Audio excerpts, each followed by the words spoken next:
kaya tayo mag-dinner tonight? My treat. Gusto niyang mahuli tayo na meron tayong kasamang alien. Miss, si Carlos Soriano sa cabin 6 and 7. Naka-check out na po ito. Kanina pa. Hindi niyo ako matataka. Seth. Tita, sino kaya yung balikbayan friend na kasama niya? I have no idea. Sinundan mo kami ni Doy dito. Only because gusto ko malaman na safe kayo at hindi kayo sasaktan ng alien na yan. Mabait siya sa amin ni Doy. Grace, nice to meet you. Hello, Seth. I need your help. Why? Kasi I'm planning a surprise birthday party for Carlos. I think I can help you on that. Have I seen Catherine's ghost? Hindi, ma'am. Nakikita ko rin eh. What on earth is going on? Everybody, yung kaibigan ko, si Grace. Kamag-anak niya, si Catherine. Kaya sila magkamukha. Siguraduhin natin na hindi makukuha ng alien ang kapiraso ng pag niya. How long are you staying here? May bahay ka ba dito? Saan ka pa nakatira? Tinatanong mo ako kung hanggang kailan ako dito, hanggang pwede ako dito, at kung saan ako nakatira, dito muna ako titira. Lumalo na kaya siya kay Catherine? Kasama na kaya siya. Ano kayo skincare niya? Yung tanong mo sa akin kung nakapunta ako sa puntod ni Catherine, oo, nakapunta ako. Wala akong asawa. Tungkol sa skincare ko, wala akong ginagamit. Natural yan. Woke up like this. Grace, sino kayong ka? Napagod lang to sa biyahe. Dadali lang namin siya dun sa kwarto ni Doy. Sputnik, kaligali ka. Tulungan mo ako, ha?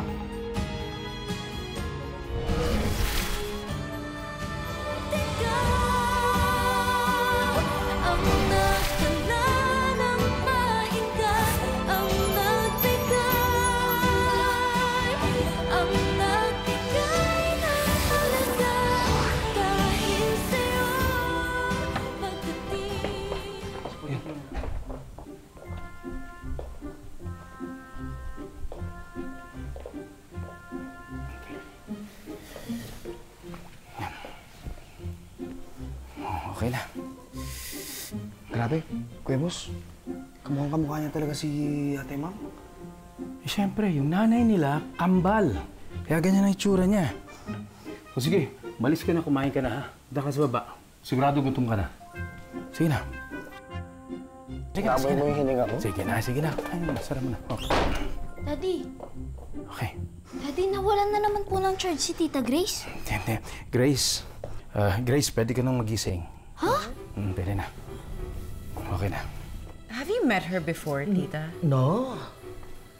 I haven't met any of Catherine's family. Never naman ako naging close dun sa mga yun. Diba, close na close kayo ni Ma'am Catherine? Ba't parang hindi naman napakilala sa'yo yung pinsan niyo? Ewan ko, wala naman siya pinapakilala sa akin eh. Tsaka narinig mo naman, di ba? Matagal na nga daw nasa abroad. Sabi ng daddy mo, mag-imahimatayan daw ako eh. Yun lang ang paraan na alam ko para hindi ka nila kulit-kulitin. Ang daming tanong. Pero kanina, ang dami mong lies. White lies. O, tingin mo na. Grace, dito ka lang, ha? Para hindi ka kulitin ng mga tao, ha? Ginugulo ka nila, kaya dito ka lang, ha? Ito na bahala, I have to go. Bahala ka na.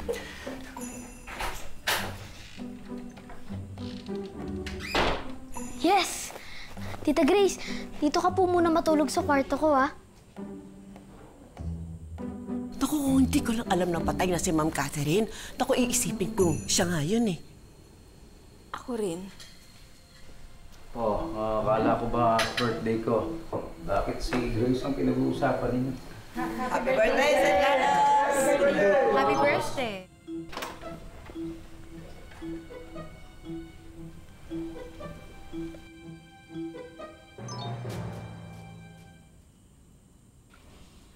Sabi niyo sa akin, huwag ako magpapakita sa iba. Dahil malilito sila. Kanina ako yung nalito sa kanila, sino ba talaga ang una kong sasagutin? Buti na lang po talaga na nalusot ka ni Daddy. Napinsan ka po ni Mami. At sana naman po naniwala silang lahat. Kung hindi sila naniwala, anong mangyayari? Oo nga po, no? Hindi ko rin po alam eh. Basta ang importante po, wala po makakaalam na alien ka. Kasi pag kumalat po to, baka po may kumuha sa'yo sino-sino. Sinong kukuha sa akin? Sir, buti okay na po sa inyo na mag-party po ulit? Oo naman eh. Ginulat nga ninyo ako eh. Sir, mas ginulat mo kami. Surprise! Salamat. Sige, so... Excuse me muna, kain lang kayo. Kukuha lang ako ng drinks. Let's go check on Grace. Come on. Halika mo. Let's go. Get some water too. Let's go.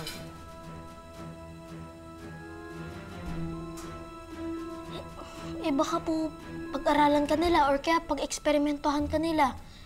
Yun po yung mga nakikita ko sa TV eh. Yun po yung mga ginagawa nila sa aliens. Kaya Tita Grace, ito pong pagiging alien nyo. Ito po yung pinaka-top secret natin. Top secret. At saka po dapat, quiet lang po tayo tungkol dito. Quiet.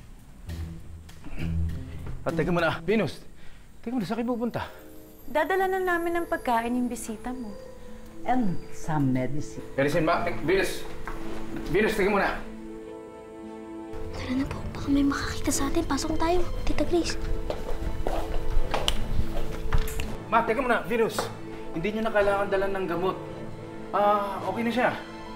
The more na kailangan yung gamot, Carlos. Kanina pa siyang walang malay. There could be something wrong with her. Karen here can check on her. Hindi. Yung gamot na yan, nabigyan ko na siya kanina. Yan nga hiningi niya eh. Pagkatapos ang sabi niya, magpapahinga siya, huwag na natin siyang guguluhin. Kaya hindi niyo siya kailangan puntahan. Okay na. Teka muna, anak. Kanina ko pa nahahalata eh. Bakit ba binabakuran mo yung Grace na yan? Ha? Oo nga. Ayaw mong ipakausap sa amin. Ayaw mong puntahan namin. Parang iniiwas mo siya sa amin. Bakit? Bakit naman ako magsisikreto tungkol sa kanya? Wala akong dapat isikreto. Walang ganon. Tell us, son. Something is kind of fishy about all this. Tama ka, tita. Bigla ka na lang may balikbayan friend na kamukha ni Catherine. At nagkataon pang pinsan niya pala. Pero ang nakakapagtaka lang, wala ni isang tao rito nakakakilala sa kanya. Bro! Oh, Seth. How's Grace? What's up? Grace, yan. Wala siya rito. Andun. Kilala mo si Grace? Oh, you're here. You're late. Tita, I'm sorry.